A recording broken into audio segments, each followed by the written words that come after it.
মৃত মানুষের জানাজা সম্পর্কে ইসলাম কি বলে?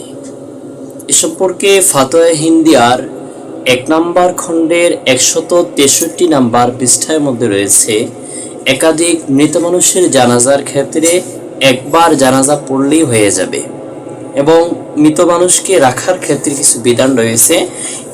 মৃত মানুষকে রাখার ক্ষেত্রে যদি মৃত মানুষ পুরুষ হয় তাহলে বয়স এবং মর্যাদার দিক থেকে যারা বড় তাদেরকে ইমামের বরাবর আগে রাখতে হবে, এভাবে পর্যায়ক্রমে রাখতে হবে। এরপর নারীদেরকে রাখতে হবে।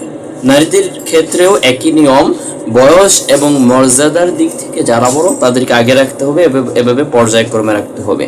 আর যদি মাঝখানে নাবালিগ বাচ্চা থাকে তাহলে নাবালিগ বাচ্চাদেরকে পুরুষদের পরে রাখতে হবে, এরপর নারীদের মৃতদেহ রাখতে হবে। এভাবে পর্যায়ক্রমে লাশগুলো রেখে জানাজা নামাজ আদায় করতে হবে। এরকম ইসলামিক ভিডিও পেতে চ্যানেলটি সাবস্ক্রাইব করে রাখুন।